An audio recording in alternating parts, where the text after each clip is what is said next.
ultimately, the first thing we look for is, are we at home on the opening day? And we are Sheffield Wednesday. As we know, always offer a stern test, bizarre circumstances for them, starting at -12. But an experienced manager that knows these parts very well from his time at Swansea. But no, just you look at the fixtures and you look at Sheffield Wednesday at home, you look at Forest away, and then you go on and you try and work out, is it a good start? Is it not? What's Christmas like? What's Easter like? And you look at it and say, what a brilliant league. What a brilliant league. Until it opens up after 10 or 12 games, you don't know what could be conceived as an easier fixture than a tougher one. Terrific performance against Sheffield Wednesday at Hillsborough back in December. Now, seems an awful long time ago, but a great game against them then, and you'll be hoping for a positive start in the same manner. Yeah, of course, you don't always know what to expect when you come up first game of the season against teams. Gary's team's always really organised, and it'd be setting what he wants to do. They finished last season a different system in a 3-5-2, so that'd be interesting to see if they stick with that formation of reverting back to Gary's favourite of sort of a 4-2-3-1. So we'll have to be prepared for everything when we get around to that. We've also still got a couple of weeks of pre-season to sort of fit into that and work on things ourselves.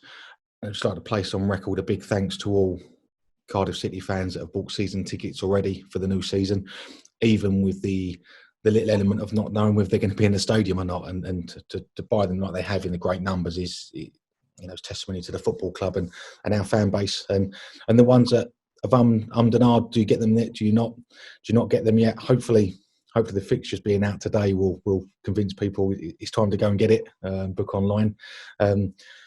But I think most fans like me, you're looking at Bristol City, Swansea, and November and December will be big games, and hopefully by then it might be a time when we can get our fans back in the stadium and make that all important difference when in the tight games and things.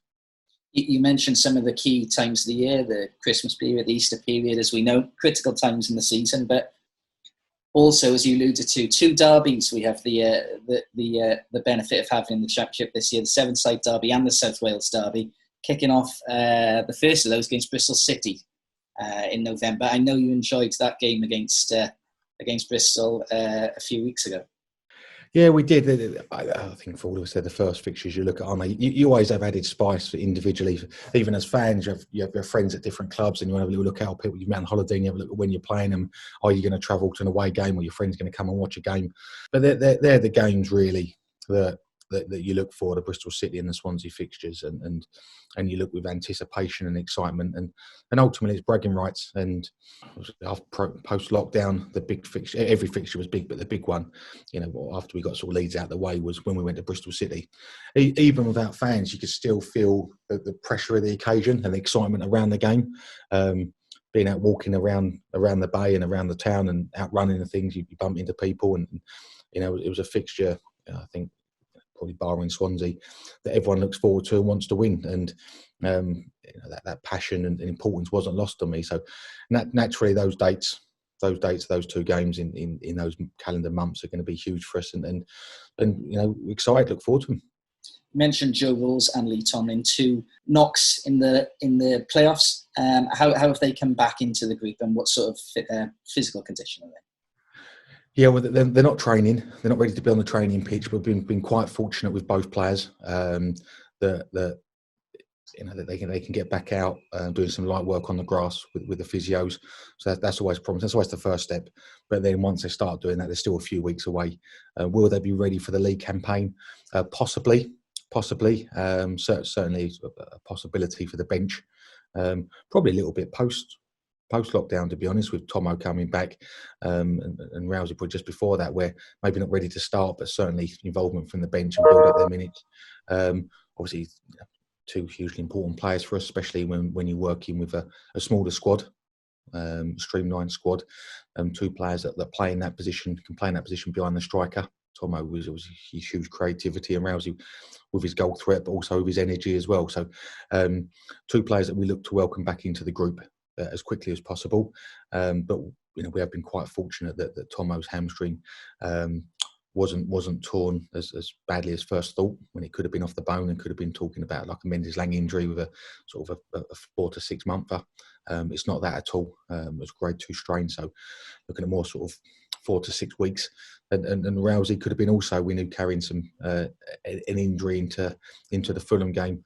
Was always a risk, but it was a risk we thought was worth taking and nearly paid off for us. So we look forward to having him back sooner rather than later. And those restrictions that we had in June in terms of those local fixtures still in place, are not quite pre-season friendlies as we know them, but still an opportunity to play professional opposition and get up to those levels that are needed.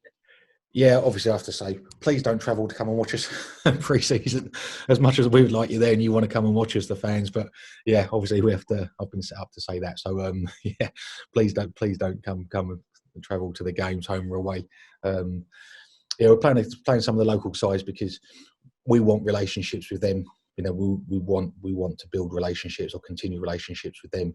We want them to pick our brains, us to pick theirs as well, and maybe look at connections between their clubs for loaning players or looking to sign players one way or another.